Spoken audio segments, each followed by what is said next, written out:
BJPക്ക് തന്നെ ഇന്ത്യയിൽ ഒരു അടിത്തറയുണ്ടാക്കി കൊടുക്കുന്നതിൽ ജോർജ് ഫെർണാണ്ടസിനും മധുലിമായക്കൊക്കെ വലിയ പങ്കുണ്ട്. കേരളത്തിൽ ഇപ്പൊ എത്ര ദളുണ്ട് എന്ന് പറയാൻ പോലും പറ്റുന്നില്ല. കോഴിക്കോട് ഉൾപ്പെടെയുള്ള പല സ്ഥലങ്ങളിലും കല്ലുകടി നല്ലതുപോലെയുണ്ട്. സോഷ്യലിസ്റ്റുകൾ ഇപ്പോ UDF-ലേക്ക് പതുക്കെ കയറാൻ അവര് പറയുന്നത് CPM-ന്റെ കൂടെ നിന്നിട്ട് ഒരു കാര്യവുമില്ല. CPM ആണ് ഞങ്ങളെ പറ്റിച്ചത്, അല്ലെങ്കിൽ കോർപ്പറേഷനിൽ ഞങ്ങൾക്ക് എന്ത് കിട്ടുമായിരുന്നു. അപ്പൊ ഇത് സ്വയം ചട്ടുക തലയുടെ മുകളിൽ ഉപ്പ് വെക്കുക എന്നൊരു ഏർപ്പാട്. നമസ്കാരം. ഒരു സമയത്ത് കേരള രാഷ്ട്രീയത്തിൽ നിർണായക ശക്തികളായിരുന്ന സോഷ്യലിസ്റ്റുകൾക്ക് ഇന്നെന്താണ് സംഭവിച്ചത്? വളരും തോറും പിളരുക എന്നുള്ള കേരള കോൺഗ്രസിന്റെ മുദ്രാവാക്യം ഏറ്റെടുത്തുപോലെ വിഘടിച്ച് എങ്ങോട്ടാണ് ഈ പാർട്ടികളുടെ പോക്ക്? കേരള രാഷ്ട്രീയത്തിൽ വീണ്ടും ചാലക ശക്തികളായി തിരിച്ചു വരാൻ ജനതാദളിന് സാധിക്കുമോ? ഇപ്പോൾ ഈ വിഷയത്തെക്കുറിച്ച് നമ്മളോട് പ്രതികരിക്കുന്നത് എഴുത്തുകാരനും രാഷ്ട്രീയ നിരീക്ഷകനുമായിട്ടുള്ള ഡോക്ടർ റഷീദ് പാനൂരാണ്. അദ്ദേഹത്തിന് വാക്കുകൾ. ഈ ഒരു പ്രസ്ഥാനത്തില് ഹൈസ്കൂൾ ഞാൻ 10th സ്റ്റാൻഡേർഡ് പഠിക്കുമ്പോൾ പാനൂരിന്റെ പടനായകൻ PR എന്ന് കോൺഗ്രസിലേക്ക് പോയൊരു കാലഘട്ടമായിരുന്നു. അന്നത്തെ സോഷ്യലിസ്റ്റുകളുടെ വിദ്യാർത്ഥി സംഘടനയായ ISO-വിൽ പ്രവർത്തിച്ച ഒരാളാണ് ഞാൻ. പിന്നീട് ഞാൻ ഗവൺമെന്റ് മടപ്പള്ളി കോളേജിൽ എത്തുമ്പോൾ അത് വിദ്യാർത്ഥി ജനതയായി മാറുന്നു. ഞാൻ അതിൻ്റെ ഒരു സിമ്പതൈസറായി, അതിൻ്റെ ഒരു ചെറിയൊരു ലീഡറൊക്കെ ആയിട്ട് നടന്ന കാലഘട്ടം ഒരുപാടുണ്ടായിരുന്നു. അരങ്ങൽ ശ്രീധരൻ്റെയും വീരേന്ദ്രകുമാറേയും ചന്ദ്രശേഖരൻ്റെയും ഒക്കെ സ്റ്റേജിൽ പ്രസംഗിച്ച കാലം ഉണ്ടായിരുന്നു.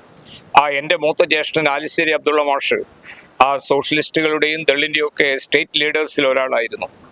അപ്പൊ ഇതിൻ്റെ ഒരു ജാതകദോഷം ഇത് ഇന്ത്യയിൽ എവിടെയുണ്ടായാലും അത് പിളർപ്പിൽ നിന്ന് വീണ്ടും പിളർപ്പിലേക്ക്. കാരണം PSP ഓർമ്മയുണ്ട്, എനിക്ക് SSP ഓർമ്മയുണ്ട്. അതേപോലെ ദേശീയ തലത്തിൽ തന്നെ ഇപ്പൊ ബീഹാറിലേക്ക് പോയി കഴിഞ്ഞാൽ ലാലു പ്രസാദ് ഡോക്ടർ രാം മനോഹർ ലോഹ്യയുടെ ശിഷ്യനാണ്. ലാലു പ്രസാദിനെ എതിർക്കുന്ന നിതീഷ് കുമാറും ലോഹ്യയുടെ ശിഷ്യനാണ്. അപ്പോ BJPക്ക് തന്നെ ഇന്ത്യയിൽ ഒരു അടിത്തറയുണ്ടാക്കി കൊടുക്കുന്നതിൽ ജോർജ് ഫെർണാണ്ടസിനും മധുലിമായക്കൊക്കെ വലിയ പങ്കുണ്ട്. ഒരു ഭാഗത്ത് മധുദന്തവാദയെ പോലുള്ള സീനിയർ ലീഡേഴ്സ് BJPയെ ശക്തമായിട്ട് എതിർക്കുന്നു, സുരേന്ദ്രമോഹനും. മറുഭാഗത്ത് ഫെർണാണ്ടസ് ഒക്കെ BJP ആയിട്ട് സഖ്യമുണ്ടാക്കി സമതാ പാർട്ടി ഉണ്ടാക്കുന്നു. ഇനിയിപ്പോ കേരളത്തിലേക്ക് വരുമ്പോൾ കേരളത്തിൽ ഇപ്പൊ എത്ര ദളുണ്ട് എന്ന് പറയാൻ പോലും പറ്റുന്നില്ല. കാരണം പ്രധാനപ്പെട്ട 2 ദള് മാത്യു ടി തോമസിന്റെ സോഷ്യലിസ്റ്റുകളും പാനൂരെ KP മോഹനും വീരേന്ദ്രകുമാറും മകനും നയിക്കുന്ന ദളും.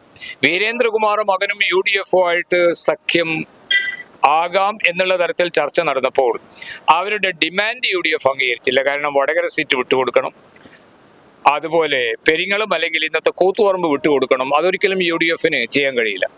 അതോടുകൂടി ഇവര് CPM-ന്റെ കൂടെ തന്നെ നിൽക്കാം. പാനൂർ മോഹൻ ദള്, അതുപോലെ മാത്യു ടി തോമസിന്റെ ദളും അത് പേര് മാറ്റി. കാരണം അവർ ഗൗഡയുടെ ദളല്ല എന്ന് തെളിയിക്കാൻ വേണ്ടി അവർ പേരിൽ ഒരു പുതുമയൊക്കെ നടത്തി. അവരും ഇപ്പോ LDF-ന്റെ കൂടിയാണുള്ളത്. പക്ഷെ കോഴിക്കോട് ഉൾപ്പെടെയുള്ള പല സ്ഥലങ്ങളിലും കല്ലുകടി നല്ലതുപോലെയുണ്ട്. കാരണം പ്രത്യേകിച്ച് കോഴിക്കോട് മാതൃഭൂമിയും വീരേന്ദ്രകുമാറും ഒരു കാലത്ത് ദളിന് കുറെയൊക്കെ ശക്തി ഉണ്ടായിരുന്ന പഴയ സോഷ്യലിസ്റ്റുകളുടെ ഒരു കേന്ദ്രം തന്നെയായിരുന്നു. PI ടോപ്പ് തൊട്ട് വീരേന്ദ്രകുമാർ വീരേന്ദ്രകുമാർ ഇവിടെ പാർലമെന്റിൽ 2-3 തവണ ജയിക്കുകയൊക്കെ ചെയ്ത ആളല്ലേ. പക്ഷെ ഇന്ന് സോഷ്യലിസ്റ്റുകളുടെ കഥ കഴിഞ്ഞിരിക്കുന്നു. സോഷ്യലിസ്റ്റുകൾ ഇപ്പോ UDF-ലേക്ക് പതുക്കെ കയറാൻ അവര് പറയുന്നത് CPM-ന്റെ കൂടെ നിന്നിട്ട് ഒരു കാര്യവുമില്ല. CPM ആണ് ഞങ്ങളെ പറ്റിച്ചത്, അല്ലെങ്കിൽ കോർപ്പറേഷനിൽ ഞങ്ങൾക്ക് എന്ത് കിട്ടുമായിരുന്നു. മറുഭാഗത്ത് വയനാടിൽ ആകെ 3 വാർഡുകളിൽ മാത്രമാണ് വയനാട് ജില്ലയിൽ ശ്രേയം കുമാറിന്റെ ദളിന് ജയിക്കാൻ കഴിഞ്ഞത്. അപ്പൊ ഇത് സ്വയം ചട്ടുക തലയുടെ മുകളിൽ ഉപ്പ് വെക്കുക എന്നൊരു ഏർപ്പാട്. മഴക്കാലമാകുമ്പോൾ വീട്ടിലേക്ക് എഴഞ്ഞു വരുന്നൊരു വിഷജീവിയാണ് ചട്ടുകത്തല എന്ന് കൊളോക്കിയലായിട്ട് തന്നെ പറയും. ഏതാണ്ട് സെന്റിപ്പീഡിനോട് സാമ്യമുള്ളതാണ്. അതിന്റെ ശരീരഭാഗങ്ങളിലേക്ക് ഉപ്പിട്ട് കൊടുത്താൽ അത് പതുക്കെ ഇല്ലാതാവും എന്നതുപോലെ ഇത് പിളർന്ന് അതിന്റെ നാശത്തിന്റെ അവസാനത്തെ ആണി അടിക്കാൻ ഇനി ആര് വരുന്നുള്ള ഒരൊറ്റ ചോദ്യമേ ഉള്ളൂ. ഇത് ഏതാണ്ട് ഇല്ലാതായിരിക്കുന്നു.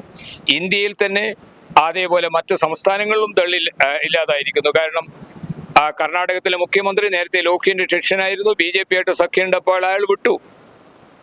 അപ്പൊ കേരളത്തിൽ ഇപ്പോൾ ഇടതുപക്ഷത്തിന്റെ കൂടെ ഇവർ നിൽക്കുന്നതുകൊണ്ട് ഇടതുപക്ഷത്തിന് പ്രത്യേകിച്ച് ഗുണമൊന്നുമില്ല. പാനൂരും പെരിങ്ങളൊക്കെ ഒരു കാലത്ത് ശക്തി കേന്ദ്രമായിരുന്നു PR. അവിടെയൊക്കെ ഇപ്പോൾ ഉള്ള ദളിന്റെ വലിയൊരു ഭാഗം പേര് BJP-യിലേക്ക് പോയി, ബാക്കിയുള്ളവർ CPM-ലേക്കും പോയി. KP മോഹന് ഒക്കെ ഒന്ന് വിരൽ ചൂണ്ടിയാൽ ഇപ്പോൾ അറ്റ്ലീസ്റ്റ് ഒരു 100-200 പേരെ കിട്ടുമെന്ന് സംശയമാണ്. അതായത് കേരളത്തിന്റെ സോഷ്യലിസ്റ്റുകളുടെ ഈറ്റില്ല. കൽപ്പറ്റയിൽ ഇപ്പം ശ്രേംകുമാർ തെക്കും വടക്കും നോക്കി നടന്നാൽ ഒരു പ്രകടനം നടത്താൻ 500 പേരെ ശ്രേംകുമാറിന് കിട്ടാത്ത അവസ്ഥയാണ്. വടകരയാണെങ്കിൽ ശിഥിലമായി പോയി. CK നാണു ഒരു ഭാഗത്ത്, മനയത്ത് യന്ത്രൻ മറ്റൊരു ഭാഗത്ത്. അപ്പോ യഥാർത്ഥത്തിൽ സോഷ്യലിസ്റ്റുകൾ ഇങ്ങനെ അറബശാലയിലെ മാംസത്തുണ്ടുകൾ ഇങ്ങനെ തെറിച്ചു വീഴുന്ന പോലെ തെറിച്ചു വീണു. ഈ തുണ്ടുകളെ ഇനി യോജിപ്പിച്ച് ഇതിനെ ഒരു പാർട്ടിയാക്കി മാറ്റുക എന്ന് പറയുമ്പോൾ സാക്ഷാൽ ദൈവത്തിന് പോലും കഴിയില്ല.